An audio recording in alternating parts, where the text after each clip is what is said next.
Como dice la canción del Canto del Loco, volver a disfrutar, volver a sonreír. Y esto fue lo que hizo el Real Madrid con una victoria cómoda ante el Salzburgo, 3 goles por 0, que le permitió terminar en el liderato del Grupo H. Bueno, ya sabemos que enfrentaremos a la Juventus en octavos de final del Mundial de Clubes, pero más allá del resultado, lo que me dejó este partido fueron grandes sensaciones. Vimos ya la idea de Xabi Alonso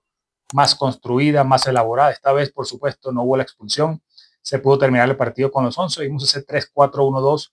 que ya implantó Alonso en el Leverkusen, que lo empieza a activar en este Real Madrid. Por eso vimos muchos detalles de calidad, la vuelta del gran Vinicius, detalles de calidad de Güler, de Bellingham, así que quédate hasta el final del video porque lo traemos todo en este análisis. Encender a la afición, que estén orgullosos del equipo que ven en el campo, que transmitamos emociones, que transmitamos alegría, que transmitamos que la gente disfruta, que va al estadio para disfrutar, cuando está en la tele, en todo el mundo viéndonos, que diga: ese es el equipo que me gusta, ese es mi equipo, ese es mi Real Madrid. Esas palabras de Xabi Alonso fueron el 26 de mayo, el día de su presentación, y justamente un mes después ha cumplido con su palabra. Ha encendido a la afición este Real Madrid, que insisto, ante un rival débil como el Salzburgo, bueno, dominó el partido como tiene que hacerlo el Real Madrid, como el equipo grande que es, jugando prácticamente los 90 minutos en campo rival, con grandes goles, grandes combinaciones, y bueno, a mí me deja muy contento lo que estamos viendo. Todavía es pronto para ver la mano entera de Xabi Alonso en este equipo, pero es que ya sin duda se nota que se está jugando otra cosa,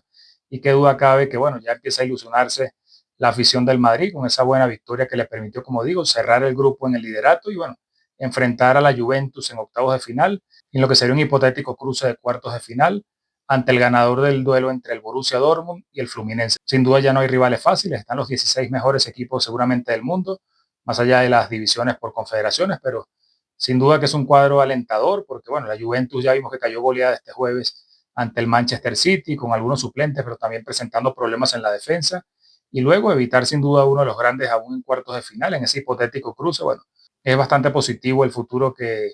avisora el Real Madrid ya pensando en las fases finales del Mundial de Clubes. Me quiero quedar con ese 3-4-1-2 que vimos durante el partido, un Madrid que salió con tres centrales, insisto, el sello de identidad de Xabi Alonso en el Bayer Leverkusen, que no habíamos podido ver en esos primeros dos partidos, pero que ya empezamos a ver la idea de juego de Xabi Alonso. Y más allá de lo numérico, bueno, vimos a la vuelta de Tony Rudiger al 11, que jugó allí como un central por la derecha. Tchouaméni estuvo en el centro de la defensa como una suerte de libero y Dinghausen en la izquierda. Lo más importante es que se abrió mucho el campo con los laterales, con Alexander Arnold, que fue el carrilero por la banda derecha, y Fran García por la banda izquierda. Arda Güler y Valverde fueron una suerte de doble pivote. Tanto Bellingham un poco abierto en la derecha como Vinicius de la izquierda al medio, bueno, fueron esa suerte de mediapuntas jugando por detrás de Gonzalo. Insisto, más allá de un número que se pueda poner, el 3-4-1-2 que vimos en muchas fases del partido, bueno, es que vimos mucha llegada por las bandas, el Madrid abrió el campo con los carrileros y por el centro había un gran volumen de juego, como digo, partiendo desde Arda Güler, que fue uno de los mejores del partido, compartiendo allí el eje de ese centro del campo con Valverde, un Bellingham que jugó un buen partido, siendo una suerte de conductor, y es lo que ya había dicho Xabi Alonso en las previas de sus primeros entrenamientos y de los partidos que ha jugado en este Mundial de Clubes, que él veía a Bellingham como centrocampista y le vimos conduciendo muchos ataques, contragolpes. Vamos a analizar, por supuesto, cada uno de los goles, pero a mí lo que más me llamó la atención es ese volumen de juego. Vimos al equipo muchas veces en campo rival con los 10 jugadores de campo prácticamente en tres cuartos de cancha, metiendo al Salzburgo en su área y, bueno, este es el volumen ofensivo que habíamos adelantado aquí, que estamos seguros que lo íbamos a ver, pero ya observarlo plasmado en el campo sin duda es bastante alentador.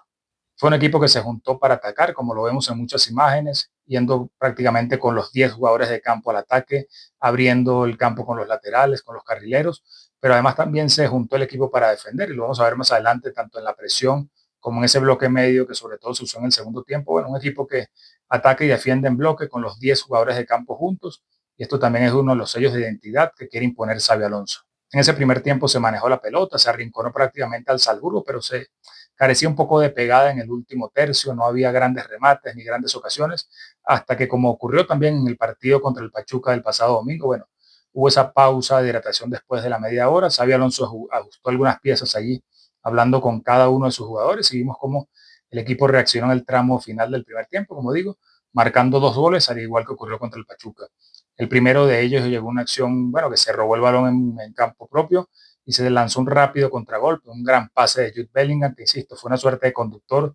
A mí me recordó los bases armadores del baloncesto, porque desde el centro del campo prácticamente el Madrid solía abrir tanto por la derecha como por la izquierda, conduciendo una suerte de quiebre rápido, como digo, del baloncesto, y Bellingham se fue siempre el jugador que tuvo la clarividencia, al igual que Arda Güler, pero me quiero quedar sobre todo con lo del inglés porque fue fundamental en esos primeros dos goles. En el primero, como digo, bueno, le dio un pase a la carrera de Vinicius, que otra vez estuvo moviéndose entre la izquierda y el centro del ataque, compartiendo allí esa función ofensiva con Gonzalo, también de buen partido el canterano, y Vinicius le vimos recuperado con esa velocidad que le conocemos, y por eso me quiero poner quizás la medalla de ese video que colgaba este mismo jueves a primeras horas del día, en la cual anunciaba que Vinicius iba a volver, que le había visto brotes verdes en ese último partido contra el Pachuca, y vaya que lo refrendó con ese primer gol, recordándonos toda la calidad que tiene y que le hemos visto, y también en el segundo gol, que se inició también con un robo en tres cuartos de campo, allí intervinieron tanto Bellingham como Güler en esa presión que se hizo en el centro del campo del Salzburgo,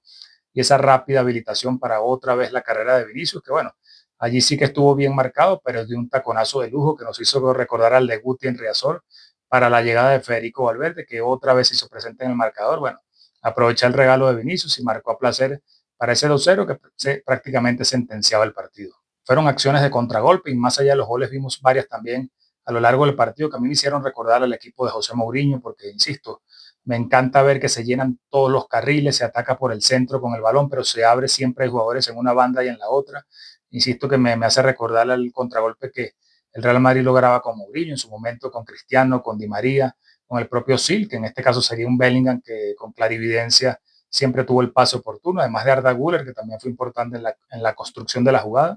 Así que bueno, muchos puntos altos en el Real Madrid para esta victoria que sin duda echa a volar la ilusión. También me quiero quedar con la presión alta que hizo el equipo. En ocasiones se produjeron, ya no digo, no solo los goles, sino varias ocasiones por esa presión alta, presión tras pérdida que hizo el Real Madrid, con los 10 jugadores ocupando cada uno un sector del campo. Y bueno, esto ya se empieza a ver la mano de Xabi Alonso. El Real Madrid en esta temporada es un equipo que no sabía presionar, que ni siquiera tenía la voluntad para hacerlo, pero ya vemos un cambio de chip, que insisto, aún es pronto para sacar conclusiones definitivas, pero me gusta lo que veo también sin balón, el equipo junto y presionando. Bueno, así se generaron robos y lo vimos también como tanto el propio Vinicius y Gonzalo eran los primeros abocados en esa presión alta y que sin duda crea un efecto contagio en el resto del equipo. En el segundo tiempo hubo una relajación obvia, llovía mucho en Filadelfia, bueno, en este caso al menos no se soportó el calor de los otros partidos, sobre todo el de Charlotte el pasado domingo contra el Pachuca, pero es cierto que el equipo tras el entretiempo se relajó un poco, normal, estamos en una suerte de pretemporada o de fin de la temporada, a veces no se sabe cómo tomar este Mundial de Clubes que llega allí entre medias, pero bueno, es normal que el equipo se relajara, se sintiera cómodo en un bloque medio bajo, hasta regalándole la posesión al Salzburgo y bueno, saliendo al contragolpe o intentando hacerlo. Y bueno, allí es cierto que hubo alguna ocasión, también una buena parada de Courtois, pero era normal que el equipo se relajara con un 2-0 que prácticamente sentenciaba el grupo y que dejaba al Real Madrid en la primera posición. También hubo tiempo para cambios, interesante la entrada de Luka Modric, que sigue siendo ovacionado en cada campo, que empieza a despedirse ya del Real Madrid. En Estados Unidos también es un ídolo el bueno de Luka y tuvo también su media hora de juego para intentar allí juntarse con sus compañeros. También vimos, incluso hubo tiempo en el segundo tiempo para una carrera loca de las habituales de Tony Rudiger, que hace tiempo que no veíamos. Bueno, una jugada que se fue por la banda derecha como casi un delantero y que le costó también incluso un calambre, que al final fue sustituido en el segundo tiempo. Incluso hubo tiempo para un caño de Fran García. O sea, es que es un equipo que crea un efecto contagio. Por eso yo digo que es como la canción del canto del loco, de volver a disfrutar y volver a sonreír, porque al final los 10 jugadores que estuvieron en el campo, además de Courtois, más los que entraron en el segundo tiempo, bueno, se ve que empiezan a disfrutar otra vez con el juego del Real Madrid. Y a 5 o 6 minutos del final, bueno, llegó la hora, la guinda del pastel, ese golazo de Gonzalo, en otro contragolpe que inició Jude Bellingham con la claridad para conducir esa primera salida después de una pérdida del Salzburgo en el propio campo. Y que bueno, el Real Madrid recupera, Bellingham lanza la carrera de Gonzalo y el buen delantero del Real Madrid, que insisto, me gustó porque es un luchador, es una referencia en el área, pero también sabe caer a banda. Bueno, él es el primero en presionar allí junto con Vinicius, lo hizo prácticamente todo. Y vaya que tuvo su premio, como digo, a los 84 minutos con ese golazo que,